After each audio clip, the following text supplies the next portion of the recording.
ini kita melihat rezim ini sudah anti kritik. Karena saya langsung mendengar justru dari orang-orang mereka yang memang perintah dari boleh dikatakan pemimpin tertinggi saat ini, memang saya mendengar gitu kan, mudah-mudahan gak salah gitu. Memang harus dihabisi gitu. Harus dipites lah gitu. Nah kemarin dia minta dikritik itu gimana? Presiden kemarin minta dikritik secara lebih sering, lebih aktif gimana tuh?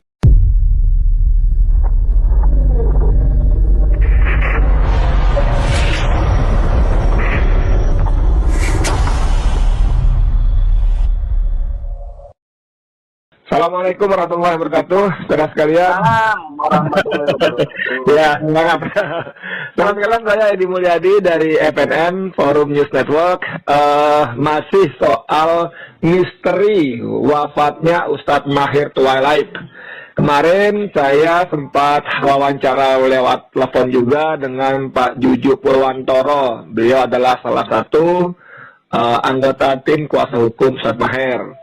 Seperti kita ketahui di banyak media sosial, terutama di grup-grup WA, kemudian berkembang informasi yang sungguh-sungguh sangat mengejutkan dan memprihatinkan buat kita bagaimana ternyata Ustadz Mahir yang dari awal sebelum masuk tahanan sudah dalam kondisi sakit, dan ternyata para lawyernya sudah berkali-kali minta penangguhan penahanan dan sebagainya, cuman tidak mendapat tanggapan yang semestinya dari pihak kepolisian. Nah, di seberang sini ada Habib Novel Bamumin. Beliau adalah juga tim penasihat hukum Ustadz Mahir yang kita tahu Habib ini suaranya jebret-jebret, lantang, dan juga beberapa kali bermesraan dengan Baris Krim Polri untuk kasus-kasus kematian itu. Bib, assalamualaikum Bib, apa kabar Bib? Waalaikumsalam warahmatullahi wabarakatuh. Jangan sampai kita nih dalam situasi kondisi apapun buat perjuangan membela agama Allah itu adalah yang terdepan. Iya. Karena insya Allah mudah-mudahan kemuliaan negara ini, terangkat negara ini karena orang-orang yang istiqomah mempertahankan agama, membela ulama. Amin. Pada dasar kita ketuhanan Yang Maha Esa, nah orang-orang berjuang untuk unsur ketuhanan Yang Maha Esa itulah yang seharusnya diperhatikan, bukan dizolimi, dipelantari, dikriminalisasi, bahkan boleh diduga disiksa atau bahkan dibunuh sekalipun. Astagfirullahaladzim. Ya, saudara kalian, Habib Novel ini kita tahu pengacara lawyer muda yang idealisme tinggi, berintegritas dan semangat juangnya untuk membantu para ustadz, ulama, habib, dan termasuk para aktivis yang dizalimi, dikriminalisasi negeri ini juga luar biasa.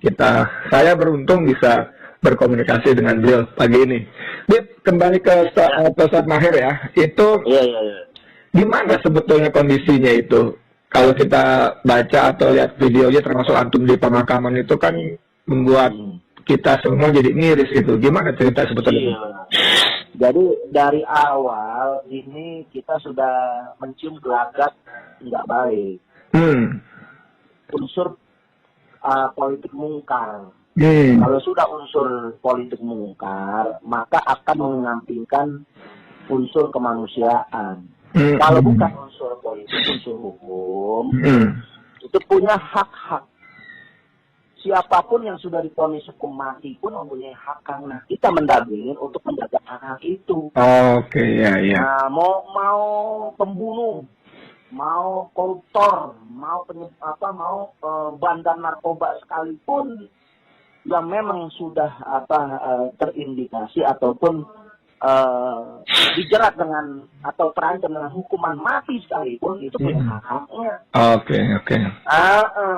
Jadi harus dijaga kesehatannya, kondisinya bagaimanapun sebelum ada vonis hukuman mati. Kalaupun sudah dihukum mati, kalaupun sudah divonis hukuman mati, nggak boleh untuk di dalam penjara itu dimanapun untuk mengambil tindakan sebelum waktu yang ditentukan. Itu orang yang sudah divonis hukuman mati. Saya potong sebentar, Bib. Hak-haknya sebelum pelaksanaan eksekusi itu. Ya, Apalagi Ustaz. Nah gini, saya potong sebentar ya. Jadi seperti yang untuk mengatakan tadi bahwa penjahat sejahat apapun itu harus dijamin hak-haknya, mendapatkan hak-haknya ya, terutama hak dasar kesehatan. Nah ini kan dalam konteks Ustadz Mahir nih, mohon maaf, ini kan hanya karena cuitannya yang dianggap ujaran kebencian, menghina waktu itu khususnya Habib Lutfi, anggota Wadimpres waktu itu kan gitu kan. Jadi bicara soal dampak kerusakan sebagainya kan boleh dikatakan tidak ada dibanding tokoh-tokoh penjahat yang bilang narkoba, pembunuh segala macam. Nah, kenapa untuk seorang yang disangkakan menghina ujaran kebencian mendapat perlakuan yang tidak semestinya hak-haknya tidak dia dapatkan, bahkan dirampas itu gimana Dit? Ya jadi kan kita melihat, ini kan saya bilang unsur kepentingan mungkar yang sangat kuat, unsur hukum. Kalau hukum kan dari jelas sudah dijabarin. Dan peristiwa Ustadz Mahir ataupun kasus Ustadz Mahir ini adalah dalam kita beragama, mendalami atau mengamalkan ajaran agama Islam, itu ada yang namanya perbedaan. Perbedaan itu adalah lumrah. Lumrah itu kehendak Allah, sunatullah, nggak bisa kita untuk menghindar daripada perbedaan. Bohong kalau ada manusia yang berbeda pendapat, siapapun, laki bini, anak, kemudian juga suami istri, kemudian juga keluarga, siapapun pasti terjadi perbedaan. Apalagi dalam agama terjadi, dan itu sunatullah. Allah berfirman dalam surat ayat 18, walau sa'arubuka la ajal ummatan wahidatan wala yazaluna munalifin. Kalau Allah Tuhan engkau mau manusia itu ini semua bisa jadi satu pendapat. Tapi Allah menghendaki kita untuk berbeda pendapat. Dan perbedaan pendapat itu Rasulullah sampaikan adalah rahmat, ikhtilaf ummati rahmat. Nah itu harus disikapi dengan bijak. Kenapa?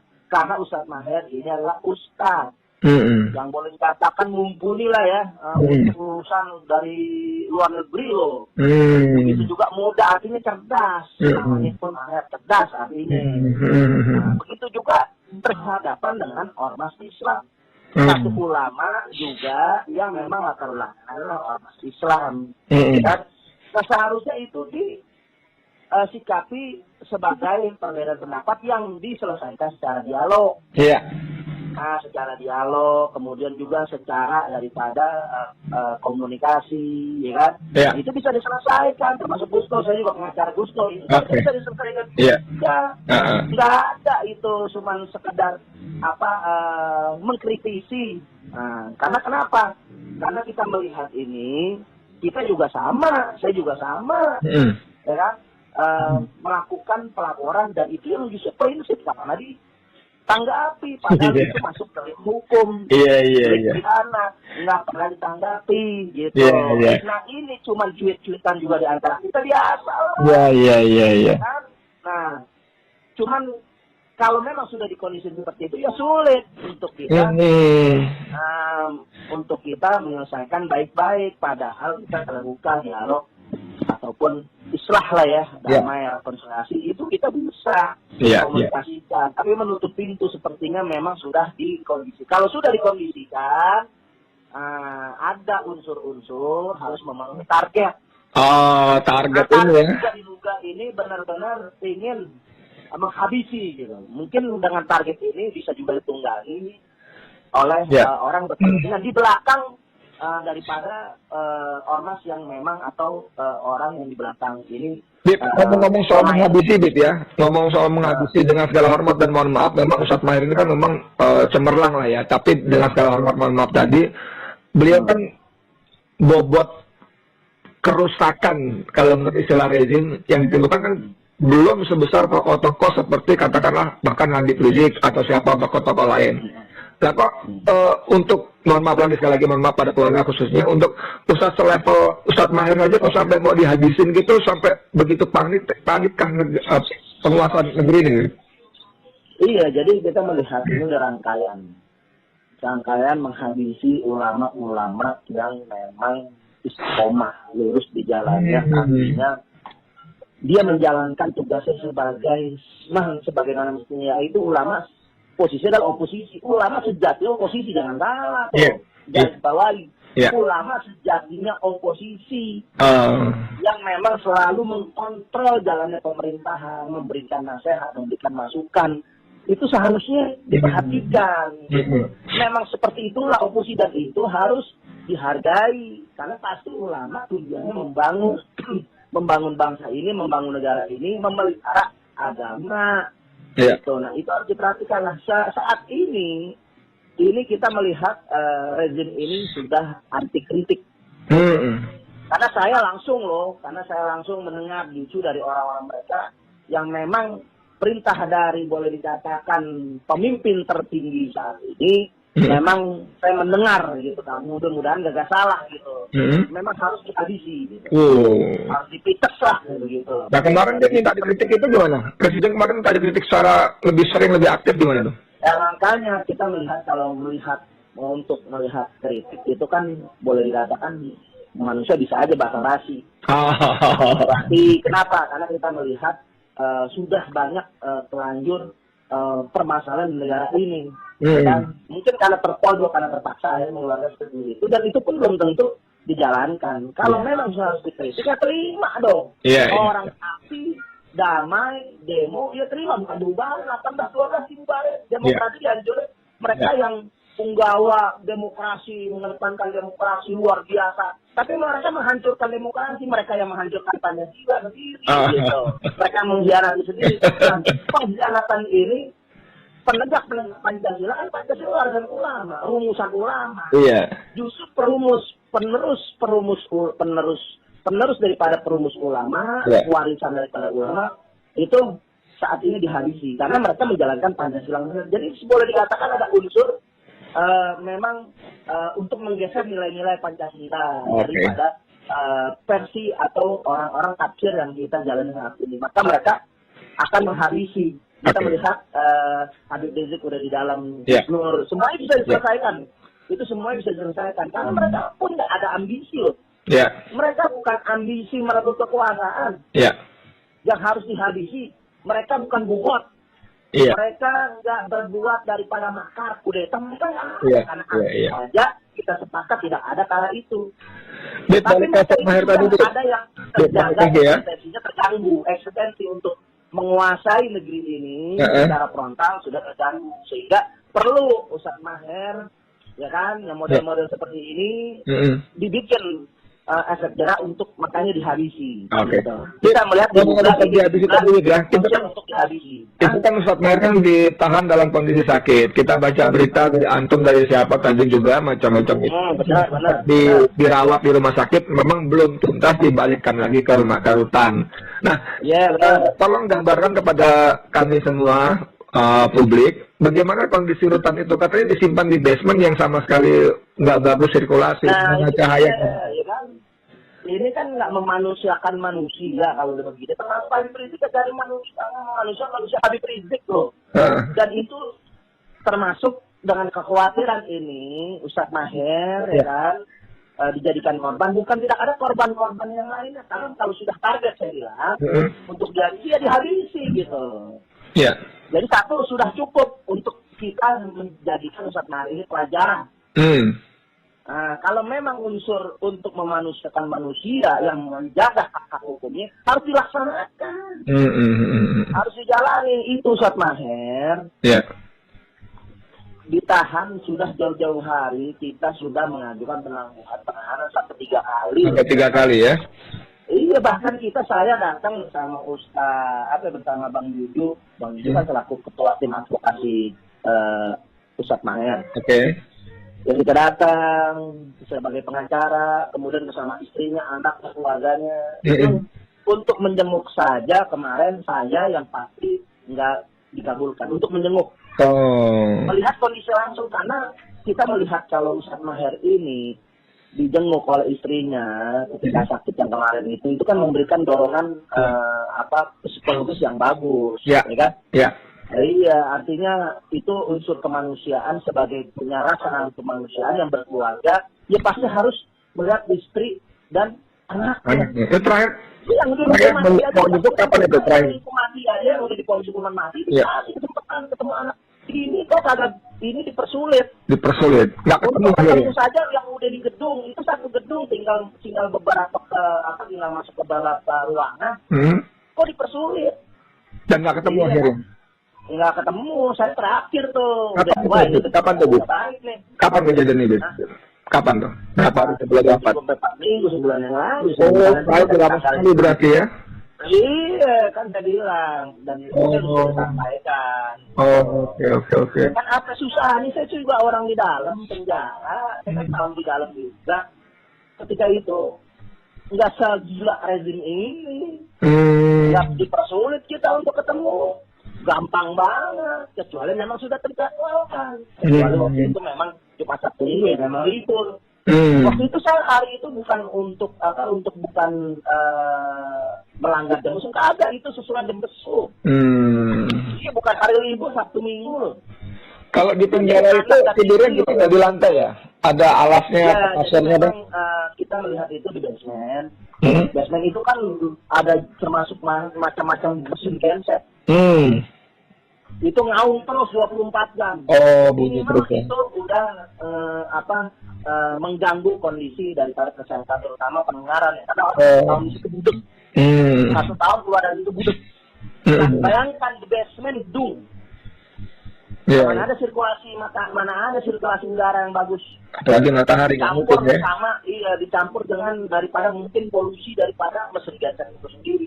Ya, kemungkinan ada bocor, walaupun knalpotnya mesin genset itu ditaruh di luar, tapi itu bukan mungkin ada yang bocor. Jadi nggak bagus. Kemudian juga sirkulasi udara dan sinar matahari. Kalau tidur pakai alas nggak tidur? Pakai alas nggak tidur? Kalau tidur pakai alas ya? Kalau di penjara sih, walaupun di bawah pakai alas. Terakhir yang saya lihat, yang saya kan kemarin di mana? Di rumah sakit di kamar jenazah ya. Kamar jenazah, kasurnya yang ditidurin Ustaz Mahir itu pun di bawah. Di bawah. Cukup tebal di bawahnya. Kira-kira berapa senti tebalnya? Ada agak lumayan tebal, jadi bukan diangkat jasadnya, tapi kasur diangkat. Saya punya fotonya. Beliau tidur masih di kasur. Oke. Namun semuanya itu yang saya sesalkan adalah penanganan pengobatan. Karena saya tahu betul lah ya, kalau sudah kejadiannya seperti ini, memang ada orang-orang yang kondisikan khusus untuk memang diduga sengaja dihabisi. Dihabisi ya. Kenapa? Karena soal bintik-bintik merah masuk ke mana tuh? Bintik-bintik merah itu di mana itu cerita itu? Iya, jadi saya juga baru melihat langsung secara dekat ya, mungkin hanya beberapa senti dari muka saya. Ketika jenazah mau dimandikan. Itu, saya bagaimana ya, bukan membongkar aib jenazah gitu. Tapi ini untuk kepentingan penyelidikan, untuk kepentingan membongkar daripada ketidakbenaran daripada tim medis. Bisa almarhum bisa seperti itu. Jadi bukan lagi merah-merah, tetapi daripada ikatnya itu lehernya, badannya sudah penuh dengan bintik merah yang hampir menutupi seluruh tubuh. Bukannya jadi dominan lebih banyak, justru kulit yang normal itu hampir tertutup. Allah Akbar. Jadi kayak melepuh gitu ya? Dengan merahnya ini bukan sekedar warna, akan tetapi sudah sudah mengeluarkan daripada merah ini sudah mengeluarkan semacam peluka gitu. Luka. Jadi bukan sekedar merah doang, bukan warna doang, tapi udah membuka gitu. Masya Allah. Jadi kalau kulit yang digaruk gitu, nongol gitu, merah berjendol begitu. Itu kira-kira kenapa tuh? Ada analisa kenapa dugaan? Bukan merah doang, pikiran saya merah doang. Iya. Nah, ini kan berarti nggak ada penanganan khusus. Semestinya orang yang sakit itu ditangani khusus di rumah sakit sampai sehat, dan itu jadi Ustaz Mahir ini kan dirawat sebelumnya, bukan dirawat, artinya ada pengobatan radang khusus yang harus minum obat selama 9 bulan. Sebelumnya sakit, ya kan? Nah, seharusnya itu dibawa ke rumah sakit, harus sampai sembuh mati kulitnya, ya kan? Kulit itu merah sebenarnya itu menimbulkan rasa sakit, menimbulkan rasa jatuh, itu bisa meriang, itu bisa benar-benar melumpuhkan daripada kondisi fisik daripada usaha itu harus diperhatiin, gitu. Waktu itu saya datang meminta karena beliau dalam perawatan atau kondisi berobatnya di rumah sakit Umi, kita minta merujuk kembali ke rumah sakit Umi, gitu, ngerti ya? Ya harusnya kan begitu. Kita minta kepada kepolisian penyidik waktu itu tolong dibantu Ustaz Maher ini, kita minta kalau nggak di penangguhan penahanan, dia minimal dibantal, karena itu kan udah paling wajar, udah paling wajar, udah paling rendah, itu udah paling darurat dibantal. Karena alasan sakit dan tidak dipenuhi. Iya, padahal itu kan kondisi lemah, kondisi luar udah luar biasa, kondisi dalam luar biasa, seharusnya dibawa. Ternyata nggak dikabulin di rumah sakit Polri. Dibawalah ke rumah sakit Polri. Dibawa ke rumah sakit Polri dan itu nggak sesuai harapan, jauh udah sesuai harapan. Baru 3 hari 4 hari udah dibalikin lagi, ya Allah. Kaget kita, ya kan? Emang udah baik gitu, kita aja bukan dokter punya paham bahwa ini penyakit nggak bisa dibuat main-main seperti itu. Boleh diibaratkan dikasih seperti makan minum obat warung ya.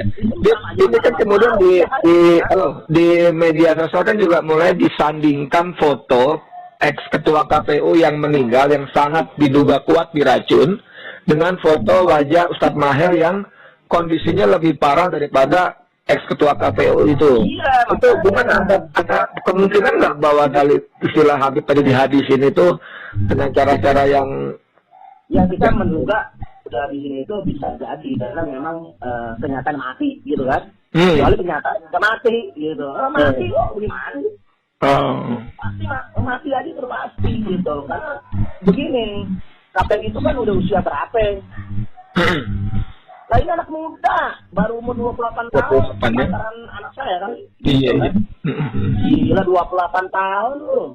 Boleh dikatakan seharusnya lebih kuat fisiknya daripada si Jamil. Dan harusnya lebih bisa ketua daripada lebih sehat daripada Habib Rizik. Makanya saya pikir ya masih muda. Pasti kan udah ada unsur keteledoran yang memang keteledoran ini yang bisa menimbulkan hilangnya nyawa. Kalau bisa boleh dikatakan keteledoran ini udah salah, apalagi masih muda ini yang boleh dikatakan fisik kuat ini kok bisa sampai seperti itu. Padahal kan Habib Rizik di dalam juga yang memang mengeluh sakit. Seharusnya kan Ustadz Maher lebih kuat daripada Habib Rizik, masih muda, jauh banget. Belajar dari peristiwa Ustadz Maher ini, tentu sebagai pengacara yang banyak menangani para aktivis ulama Ustadz ini, saya bacakan di media atau pernyataan ini jadi momentum bagi kepolisian untuk lebih memperlakukan tawanan-tawanan kritis ini, bukan kriminal ya, secara lebih manusiawi. Bahkan Antum mengatakan ini harusnya para ustadz habaib aktivis yang cuma diduga gitu kan untuk ITE segala macam ini dilakukan penangguhan penahanan. Gimana Bu? Penangguhan penahanan itu hak daripada tersangka ya. Itu hak dan itu diatur oleh undang-undang, bahkan pasal dalam undang-undang 45 pun itu sudah diatur ya kan, untuk manusia ini dijaga kelangsungan hidupnya, itu hak loh warga negara Indonesia gitu ya kan. Nah artinya tidak melihat unsur apapun, kalau sudah memang ada haknya untuk dijaga kelangsungan hidupnya. Sampai pun bandar narkoba sekalipun, koruptor bagaimanapun, pembunuh sekalipun, harus memang ada dijaga itu hak-haknya atau hak hidupnya gitu kan. Nah jadi kita melihat Ustadz Maher ya Allah itu bukan masalah yang prinsip, ya masalah cuma memang unsur politik yang kental. Ini pertikaian politik ya kan, yang memang politik mungkar memaksakan kehendak ingin membungkam para ustadz untuk mengerikan betul-betul kepada para ustadz ini jangan sampai seperti Ustadz Maher. Artinya lo kalau pakai Ustadz Maher lo sama lo, nih lo lihat nih habis nih gitu. Oke. Memberikan kesan pesan untuk seperti itu. Jadi ada dari kasus ini ada pesan yang harus yang mereka ingin mau sampaikan. Ya ini mereka juga satu mati, laskar 6 mati, gitu kan? Dihadisin memang gitu ya? Lo lihat lo, cuman kerumunan ditangkap semuanya. Itu padahal yang kerumunan juga mereka, mau yang di pesta, mau yang acara-acara mereka, mau acara olahraga, mau acara apa, nggak ada yang ditahan begini kan? Nggak ada yang ditangkap begini kan? Nah ini kan kita sudah melihat, yang awam udah pasti udah paham lah, gitu. Terus sebagai penutup, apa harapan dari keluarga atau dari pihak kuasa hukum terhadap kasus ini, Dit? Ya kita akan bawa ke Komnas HAM, kita akan laporkan. Itu masih bisa ke Komnas HAM setelah peristiwa 6 November ini? Walaupun kita melihat kecewaan yang luar biasa, Komnas HAM sudah menjadi jubir ya.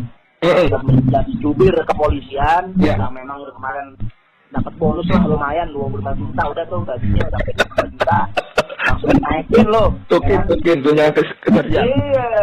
Iya kan. Nah, cuman kita namanya ikhtiar usaha, prosedur harus kita jalanin melalui berbagai macam dari berbagai macam arti kita jalani. Oke. Nah, kita akan juga menghadap ke PR.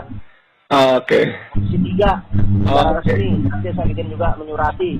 Kemudian juga kita akan roadshow kepada ulama, tokoh-tokoh untuk minta dukungan untuk membongkar kasus ini.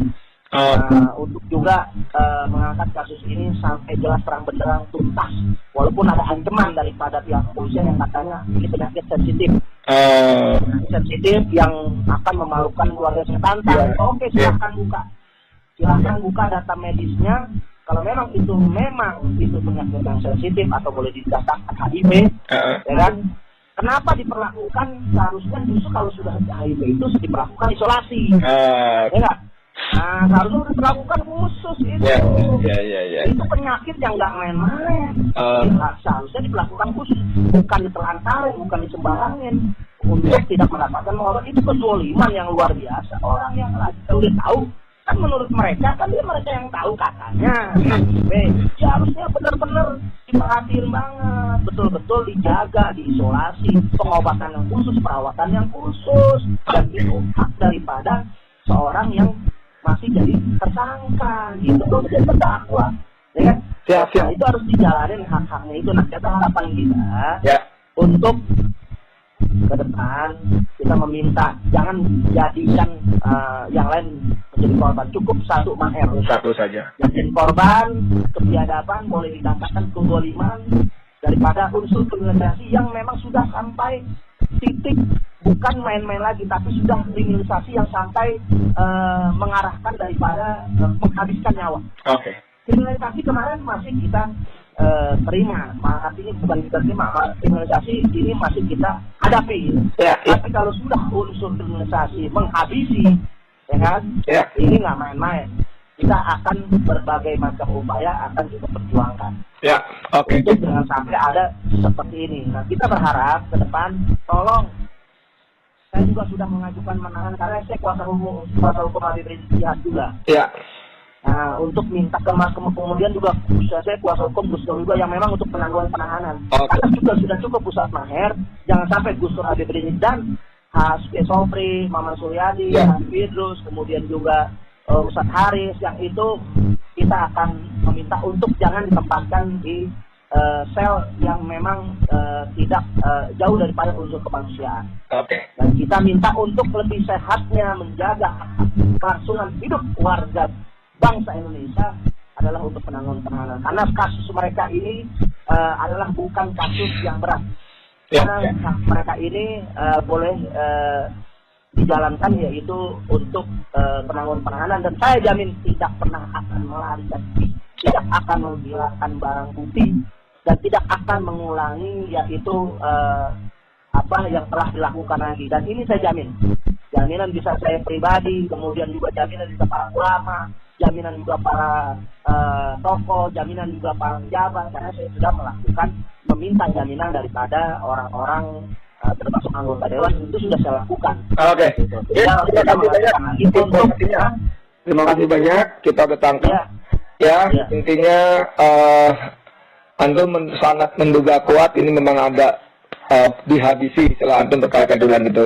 Saudara barusan ngobrol dengan Habib Novel Balmumin, ini lawyer acara yang mendampingi Ustadz Mahir dan sejumlah tokoh lain yang pernah dipilih Syihab, Gus Nur dan yang lainnya. Ini luar biasa, masih terus muda, dan kita memang berharap bahwa harapan-harapan dari lawyer tadi dan keluarga tentang penangguhan penahanan terhadap para aktivis ustadz ulama yang bukan kriminal tadi benar menjadi perhatian buat pemerintah. Demikian saya kira kita tunggu bagaimana perkembangannya, dan saya Edi Mulyadi untuk Forum News Network. Terima kasih. Assalamualaikum warahmatullahi wabarakatuh.